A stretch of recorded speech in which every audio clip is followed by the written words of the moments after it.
In today's video, we'll be talking about all the founding titans.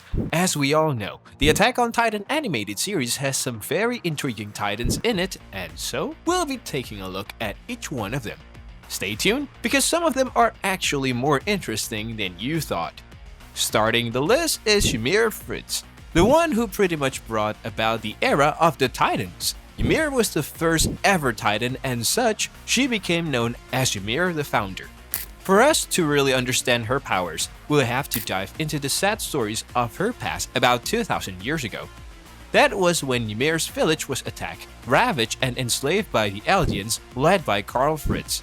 One day, Ymir allowed the pigs in the village to escape, and when word got out, Karl demanded that the culprit be caught and brought to him. Sure enough, all the other slaves ratted Ymir out to save their skins, and after she was brought before the leader, she was released and hunted down for fun. Exhausted and injured, Ymir made her way to a very large tree with a cavity in its base. She went in seeking shelter, but fell into a pool of strange liquid, where a glowing spine-like creature fused with her and transformed her into the first Titan ever. When Karl found out about her new powers, he used them to his advantage, and under his command, she built architectural structures, generated more money, and even fought wars for the Eldians, destroying the army of their rival Marley. Karl was pleased with Ymir's feats, so he made her one of his concubines and had 3 children with her named Rose, Maria, and Cinna. Ymir died 13 years after acquiring the power while foiling an assassination attempt on Karl, and then found herself in a mysterious realm. Meanwhile, Karl Fritz forced his daughters to eat their mother's corpse, hoping it would keep the power of the Titans in their bloodline. He told his daughters to reproduce as much as they could and insisted that they make their children eat their remains after they die. This ritual, which he wanted to be passed down for generations, was to ensure that Ymir's power remains potent in the blood, and so the Eldians would continue to rule the world.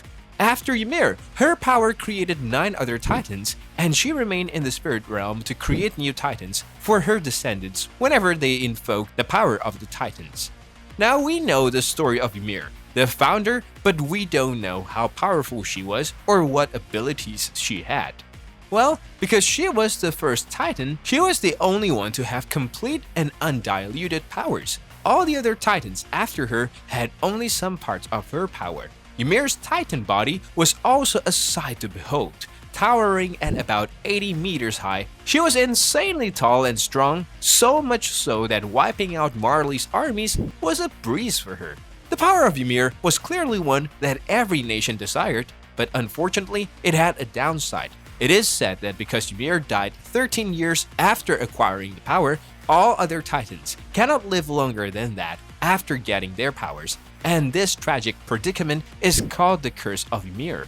After her death, she remained in the other world, where she became responsible for all Titan transformations by using the sand in the other world to build the Titan body each time someone invoked the power of Titans. She also regenerated the damaged Titan bodies and even resculpted Zeke's human body after he was blown up. Zeke revealed that it took Ymir years to finish building a single human body, but it only took an instant in the human world because the realm she resides in transcends time. As the first founding Titan, Ymir is the source of all other founding Titans' powers, which allowed them to control other Titans, create wall Titans, and even regenerate their damaged bodies.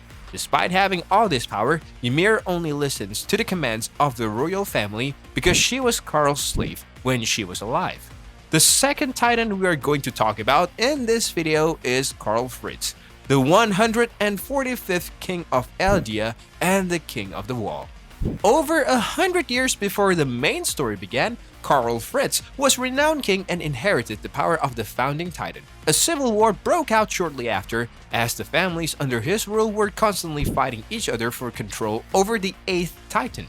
King Fritz got tired of the war and conspired with the keepers of the Warhammer Titan, the Tiber family, and fabricated the hero of Marley named Helios. Afterward, he fled to the capital of Eldia, Paradise Island, leaving the rest of the world to believe that Helios was responsible for the civil war. After that, he used the power of the founding Titans to create an army of colossal Titans and used them to build tall walls to keep the war out and protect the royal family along with their remaining subjects that weren't involved in the war. That wasn't all, as Fritz then used his power to wipe the memories of everyone within the walls so they wouldn't know what was happening beyond the walls. To keep the royal family safe, he changed the name to Reiss and made them live as nobles. After Fritz died, he passed down his memories to some members of the Reiss family, and they ended up inheriting his belief that the world should be ruled by titans. Next on the list is Uri Reiss. He was the younger brother of Uri Reiss. Their father was the inheritor of the founding titan, and so they begged him to end the titan's reign of terror, but he refused. All of a sudden, Uri volunteered to be the next inheritor of the founding titan, but in truth, he wanted to use the power to put an end to the titan's reign. Unfortunately, after inheriting the power, he also inherited the same belief his father had that titans should rule. And just like that, Uri became just like his father and all the kings before him. He mindlessly supported the titans and refused to tell the people about the lost memories that Fritz wiped away. Sometime later, Kenny Ackerman found out that Uri was the king and tracked him down to kill him. Uri subdued him, but surprisingly apologized to Kenny for prosecuting his family. This shocked Kenny because he didn't expect someone as powerful as Uri to bow before him. Since then, Uri and Kenny became friends, and Uri ended his attacks on the Ackerman family. As for his powers, Uri inherited the power of the Titan and the invincible power which allows him to manipulate the memories of the subjects of Ymir. At number 4, we have Frieda Reiss. She was the true queen of the wall and the daughter of Uri Reiss. She inherited the founding Titan power from her uncle, Uri Reiss. She was with her family when Grisha Jaeger raided the Reiss chapel. Grisha pleaded with her to protect them against the Titan invasion because Wall Maria had fallen. At first, it seemed like she would see reason with him, but then suddenly, Fritz took hold of her and she refused, claiming that humanity within the walls must die at the hands of the Titans. Grisha begged her to help because he had seen the future where he ended the royal bloodline by eating the founder. Frieda's family urges her to kill him after that statement, and Grisha immediately transforms into his attack titan. At the end of the battle, Grisha defeated Frieda and even devoured her, gaining the powers of the founding titan, which he used to kill the rest of her family, except her father, who managed to escape. Speaking of Grisha, he will be the next titan on our list. Earlier in the story, we didn't really know what Grisha Jaeger's role was in the whole show, but that was until we started to see glimpses of his past, which made us realize that he's a very pivotal character. He grew up in Marley but was an Eldian. Leaving with his father, he trained to become a doctor and later joined the Eldian Restorationists. Unfortunately, he was betrayed by his son, and as a result, he was sent to Paradise Island with his wife, where they were to be transformed into pure titans. Thankfully, they were saved by the secret leader of the Eldian Restorationists, the Owl. The Owl charged him with a secret mission to take down the royal family and the founding titan, so he went inside the walls and spent years working as a doctor for the nobles and getting information about the royal family.